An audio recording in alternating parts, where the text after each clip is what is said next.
हुआ विवाह छाया तब से अबद में नया फिर उत्साह।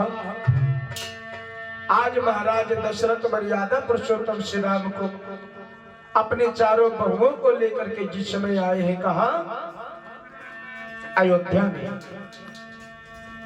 बड़े प्रेम मगन के साथ तीनों रानियों ने बड़ा सम्मान किया कि भाई जिसके घर में एक बहू आती है वो कितना व्यक्ति प्रसन्न होता है। और दशरथ के यहाँ तो चार चार बहुएं आई, चौगुना हर्ष आनंद हुआ। तो बहुओं की आरती उतारने के बाद घर में जब कुशल पूर्वक शाम हुई, शाम को महाराज दशरथ मन में विचार करने लगे कि देवी रानी कौशल्या को समझाने लगे कि अब तुम्हारे ऊपर वो जिम्मेदारी आ गई, बहुत बड़ी जिम्मेदारी। कैसी? बोले सुनो, आज तुम्हारे घर में एक नहीं चार चार बहुएं और रानी, अब तुम्हें बड़ा सोच समझ करके रहना पड़ेगा। तुम्हारा बहू के लिए क्या कर्तव्य है समझा करके बोले, रानी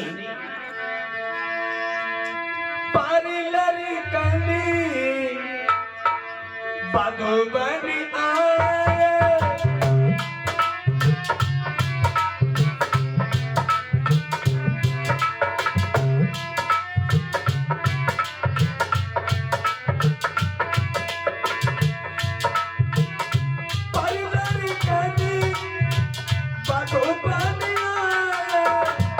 रानी राधे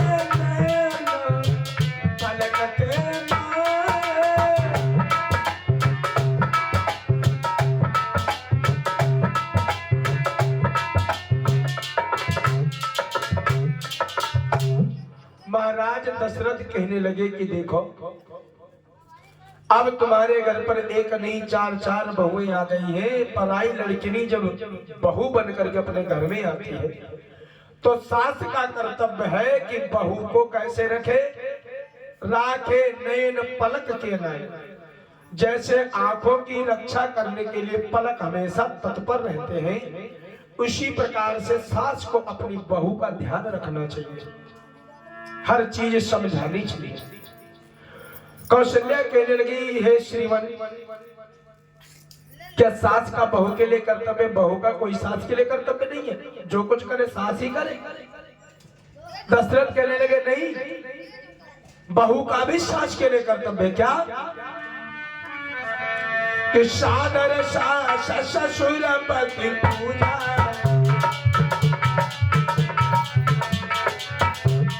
और बहू को चाहिए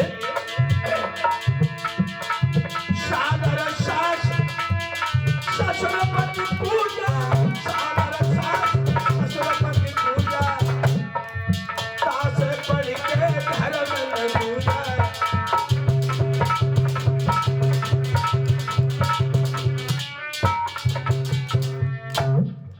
सादर सास ससुर पति पूजा, तास बढ़ के धर्म न पूजा। बहू को चाहिए कि अपने सास ससुर की सेवा करे और ऐसे सेवा करे जैसे अपने माता पिता की देख रेख करती है। सादर सास ससुर पति पूजा, पहले सास ससुर को मान सम्मान दे, उसके बाद अपने पति की पूजा करे। और लड़ाई का कारण भी यही है, अगर बहू समझ ले कि ये सास नहीं मेरी माँ है, और सास भी समझ ले कि बहू नहीं ये मेरी बेटी है, तो कभी लड़ाई ही ना हो। और सास अपनी बेटी को बेटी समझते हैं, बहू को बेटी नहीं समझते, इसीलिए लड़ाई हो जाती है। तो ये सब बातें महाराज दशरथ समझाने लगे कि देखो, तुम्हें बड़े प्रेम से रहना होगा। समझा बुझा करके पूरी रात व्यतीत हो गई, प्रातः काल हुआ। अब प्रातः काल प्रभु जागे, इधर महाराज दशरथ ने स्नान ध्यान किया। स्नान ध्यान करके जब आए हैं दर्पण के सम्मुख, दर्पण में जब अपना मुख देखा तो क्या देखते ही, बालों ने कहा इशारों में, अब बाल मन भाव धरो राजन, अरे हे बाल बाल के साथ काल बालन को ख्याल करो राजन।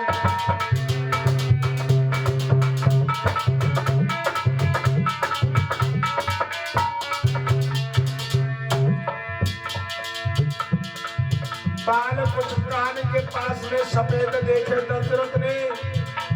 दशरथ समझ गए कि अब वृद्धावस्था आ गई, बैठी है दुनिया कमर कसे,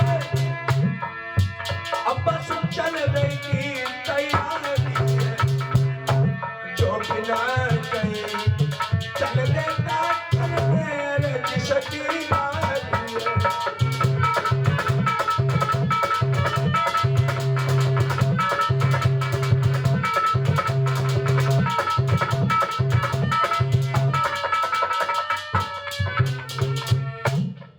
महाराज दशरथ ने जब सुबह दर्पण में अपना मुख देखा, स्नान ध्यान करने के बाद क्या देखा कि कान के बाल पास में कुछ बाल सफेद हो गए, कर्ण सफेदी आ गई। दशरथ ने समझ लिया कि अब हमारे ऊपर वृद्धावस्था आ गई है, चौथापन आ गया है, इसीलिए अब हमें प्रभु का भजन करना चाहिए। बचपन से लेकर के प्रौढ़ अवस्था तक परिवार की देखा रेखी में लगा रहा। अब जब पहला नोटिस प्रभु ने जारी कर दिया, बाल सफेद हो गई, तो हमें प्रभु का भजन करना चाहिए और संसार की मोहमाया से हाथ दूर कर लेना चाहिए। ये परमात्मा का नोटिस है। जैसे लोन वाले नोटिस भेजते हैं कि भैया 3 बार में लोन माफ करना है, जमा करना है, वैसे ही परमात्मा भी नोटिस भेजता है। सर्वप्रथम बाल ही सफेद होते हैं, समझ लो चौथा पर आने वाला है, पर कलयुग में ऐसा नहीं है।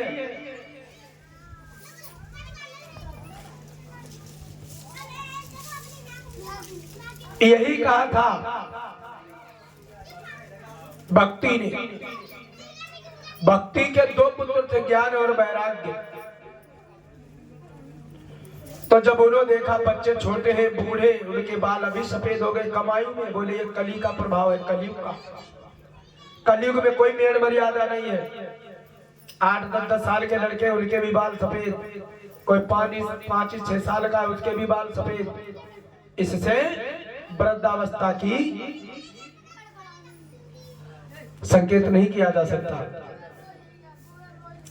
पर महाराज दशरथ के कान के पास में कुछ बाल सफेद हो गए। दशरथ ने सोचा कि लाओ, अब हमें प्रभु का भजन करना चाहिए और इस राज्य का भार जो है अपने बेटा को दे देना चाहिए, क्योंकि इंसान को कभी टाइम ही नहीं मिलता।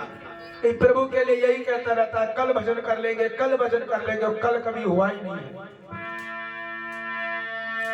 कल कल करते कल गई और बीत गया सब काल, कल आई कल पड़ी, कल गयो काल के गाल। इंसान से कहो कि भाई भजन करो तो कहता है अरे आज नहीं, कल कर लेंगे, कल कर लेंगे। कल कल करते करते मृत्यु के नजदीक पहुंच जाता है, भजन नहीं कर पाता। इसलिए महाराज दशरथ ने सोचा कि भाई हमारे 4 बेटे हैं, वृद्धावस्था में हमें मिल गए, तो ऐसा करें राम के ऊपर राज डाल दे, राम को राजा बना दे, अच्छा रहेगा। और हम राज्य राम को देने के बाद फिर निसंकोच होकर के प्रभु का भजन करेंगे। यही विचार बना करके महाराज दशरथ अपने राज्य से, अयोध्या से निकल करके कहाँ पहुंचे? गुरु वशिष्ठ के पास। राजमहल को छोड़ के वशिष्ठ के पास पहुंचे राय मशवरा करने। बोले गुरुजी हमारा एक विचार है। वशिष्ठ बोले क्या विचार है? बोले महाराज हम ये चाहते हैं कि अब हमारे ऊपर वृद्धावस्था आ गई है, हम अपने बेटा राम का राज तिलक करना चाहते हैं। बोले बड़ा उत्तम विचार है तुम्हारा कि पुत्रों पर डाले राज्य भार महाराज और राजाओं का है धर्म यही।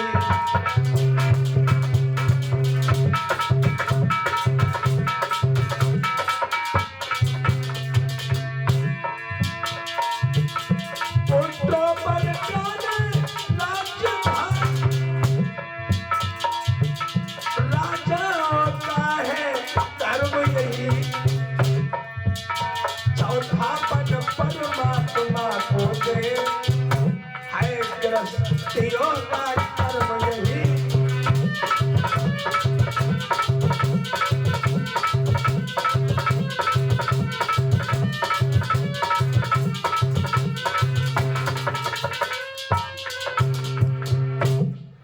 कहने लगे भैया कि मैं ये चाहता हूं वृद्धावस्था आने वाली है,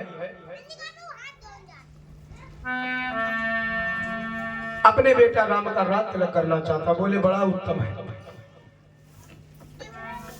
राजस्वेद कर दो और आप जो है प्रभु का भजन करें। गुरु वशिष्ठ ने भी सलाह दे दी और गुरु की आज्ञा पाने के बाद इस समय महाराज दशरथ आए हैं अपने राज्य महल में।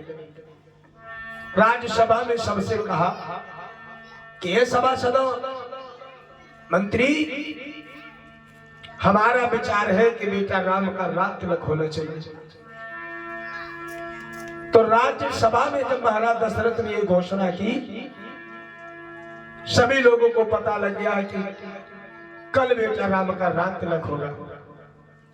जब ये सब बातें पता लगी है, उसी वक्त घर घर में चौके लगने लगे, द्वार द्वार पर बंधनबारी लगाई जाने लगी। बड़ी सुंदर रमणीक अयोध्या बनी है मेरे भैया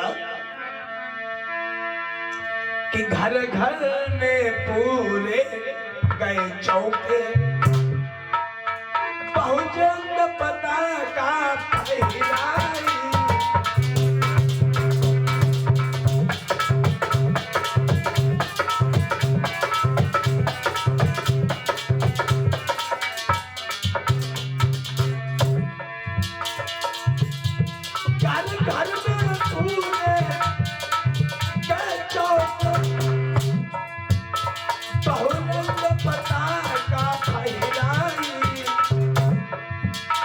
द्वारे द्वारे पर कलश सजे, द्वारे द्वारे पर कलश सजे, फिर बचन मारे लहराई।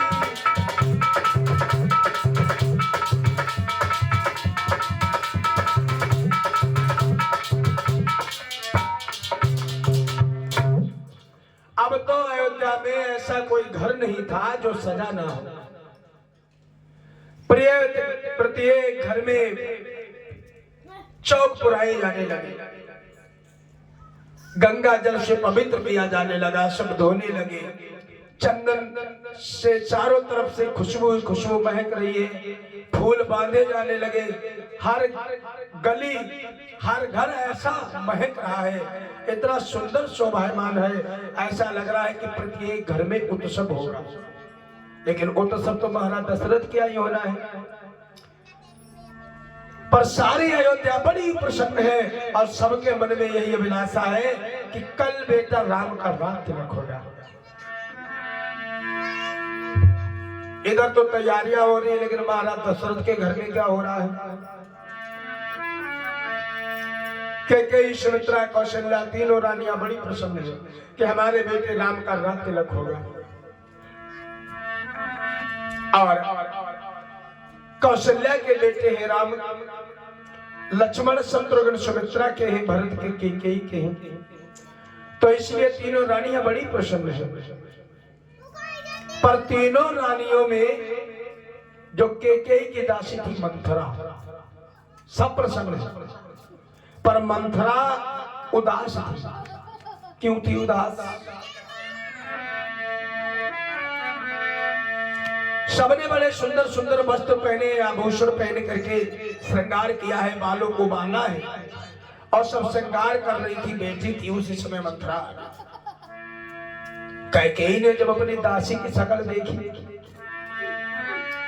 कैकेयी चौकी कहा, है ये क्या ये ढंग, राज तिलक है राम का, तू क्यों है बदरंग।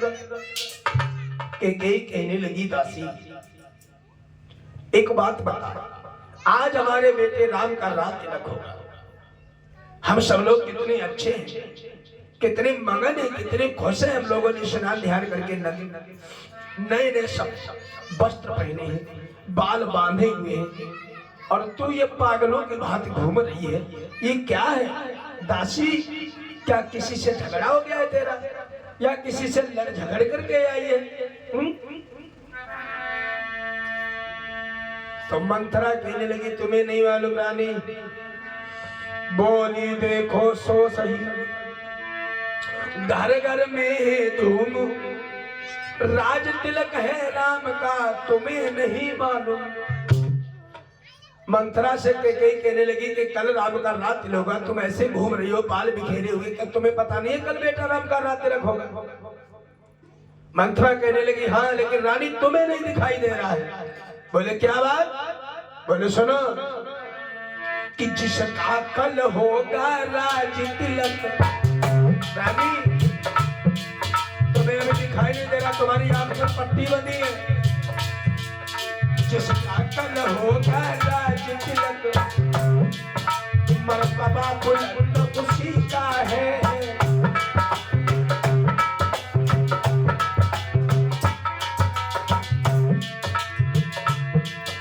राजा जी जिसे चाहते हैं, रानी राजा जी जिसे चाहते हैं, रानी ये फल उसी का है।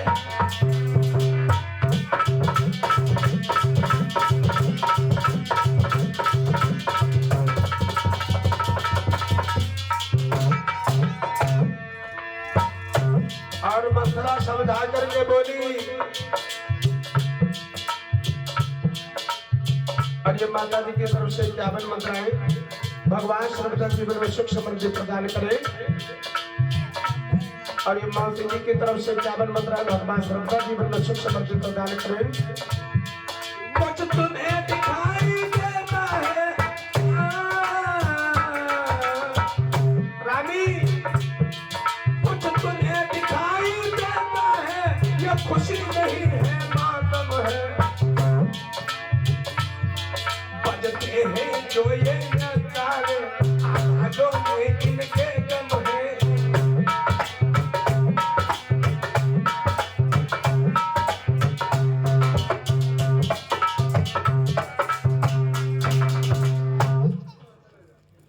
एकदम से कहने लगी, रानी तुम्हें नहीं मालूम, जितना तुम आज सुखी हो ना कि बेटा राम का रात तिलक होगा, पर तुम्हें नहीं दिखाई दे रहा है कि महाराज दशरथ की चालूगिरी देखो। पहले कहा था कि तुम्हारे बेटा का राज्य करेंगे, और आज दशरथ क्या कर रहे हैं? कौशल्या के बेटे राम का रात तिलक कर रहे हैं। तुम्हें दिखाई नहीं दे रहा है? कौशल्या के तो भाग खुल गए, खुल गए भाग।